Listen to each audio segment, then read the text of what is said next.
Heya, Matthew Rippey Young, psychologist in Ottawa, Ontario, Canada here. For today's vlog post, category is Thanksgiving.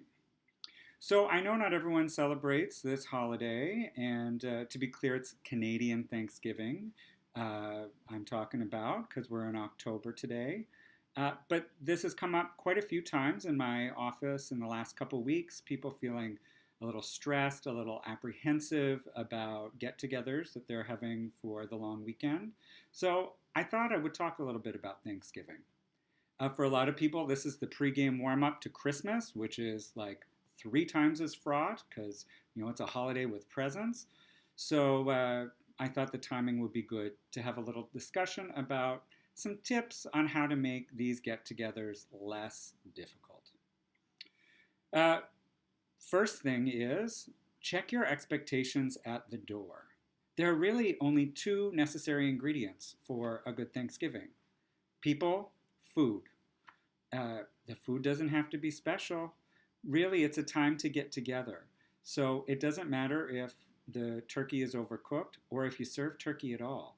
What really makes it special is that a bunch of you decided to get together at the same time, on the same day, in the same place, to spend some time together. Really, let's leave it at that. The rest of it is gravy, maybe literal gravy.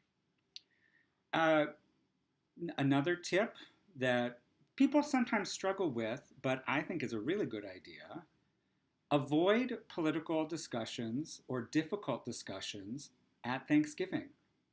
You can have those discussions on other days of the year. I mean, this is why when people are getting separated or divorced, they say never tell kids on a holiday or close to a birthday or what have you, because it gets indelibly marked that day with something difficult. This is supposed to be a get together where things are nice. And guess what? I've got a news flash. Uncle Phil already knows your political views. If these kinds of things are important to you at all, chances are the people around you already know how you feel, and you know how they feel. The likelihood of you changing each other's minds at this one dinner, not very good. So, as my grandmother would say, save your breath to cool your porridge. It's just not worth it.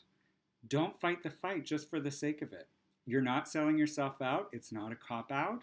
You can have these conversations at another time when maybe one of you feels like listening, preferably both of you. In fact, if you want tips on that, you should check out Dylan Marin's podcast, Conversations with People Who Hate Me. He has people on with very different views who have, one has said something hateful to the other, and somehow they manage to come into the spirit of listening, not necessarily agreeing, but at least listening to each other. I assure you it's not going to happen on Thanksgiving at your house, so don't bother. Give yourself a break. Another tip would be that, instead of talking about difficult and heavy things, try to connect with the other people there on neutral topics, what they're looking forward to in the next few months, what they've been up to more recently. Even if it's not something you're interested in, listen. It's not going to kill you to listen for a few minutes about what really makes, this other person in your family or in your friend group tick. You might learn something. You might find something you can connect with, but at least it's less emotionally charged. And so even if it's a little bit neutral, not the worst thing, because otherwise, you're going to just replay old dynamics of difficult dinners. Final tip: lay off the booze. Really, you can go into these things with the best of intentions, but after a couple glasses of wine or a couple of beers, your inhibitions are down. And suddenly the things that you might have kept to yourself, those opinions about Aunt Clara's hair bow or about her personality, they tend to come out a little more forcefully when you've got the booze in you. So while yes, in this culture, celebrations often include food and liquor, you might want to set yourself a limit. Maybe you decide, I'm going to drive to wherever I'm going so that I'll drink less, so that I don't get a DUI. But really, you want to rein that stuff in. I know some people think, oh, well, I'll have a drink or two, it'll take the edge off, it'll be easier. It doesn't work that way so well. So, food for thought. The other problem with big holidays like this is that sometimes people feel like they're lacking those two necessary ingredients for a nice Thanksgiving dinner, either the people part or the food part. So, if you fall into one of those categories, a couple of things I might suggest. One is go volunteer. There are soup kitchens, there are places that want to offer a holiday meal to the less fortunate. You might think about going and volunteering there. You'll be around other people and you'll be doing something nice. If you don't want to volunteer, think about planning in advance something nice for yourself on Thanksgiving Sunday or on the weekend or what have you. Maybe, it doesn't have to be special, special. Like it could be, oh, I've always wanted to see this movie on Netflix and I'm going to watch it Sunday while I eat whatever it is you want to eat. But do something to mark the day so that at least, it doesn't feel like, oh, the entire universe is passing me by and here I am alone in my pajamas. That usually doesn't end well by the end of that day. Also, if you don't have people, you might want to put the word out early. So, this is like the week of Thanksgiving. We may have missed the boat on this one, but Christmas is coming in December. And so if you put the word out early to coworkers or to people you know in town, people that like to celebrate these holidays always like having one other person there. You're not a burden. This isn't an imposition. They're free to invite you or not invite you. But if you're new someplace or if you don't feel like you're well connected, you might want to mention it early that you find the weekend hard being by yourself. Honestly, people want to be nice to one another.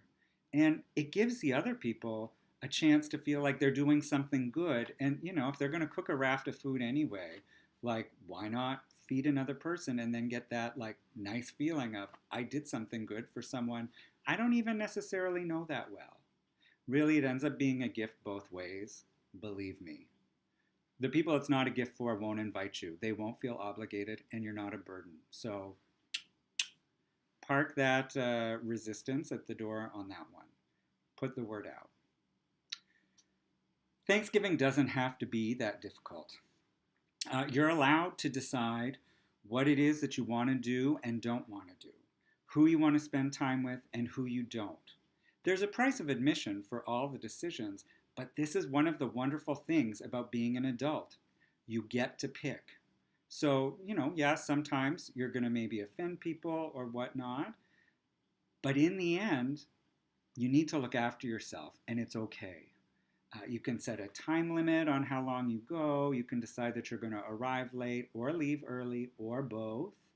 But really, it comes down to you choosing what is it I'm willing to do, how hard am I willing to work, and is it worth it to overstep my boundaries? Lots of times, that's what happens is we force ourselves into these situations we don't want to be in because we're afraid of disappointing someone. And then we end up not only being upset or disappointing ourselves, but we end up acting out a little bit. Things come out sideways that we didn't intend because we're resentful. So really, when it comes to the holiday, think about these two necessary ingredients. People, food. The rest is gravy. Happy Thanksgiving.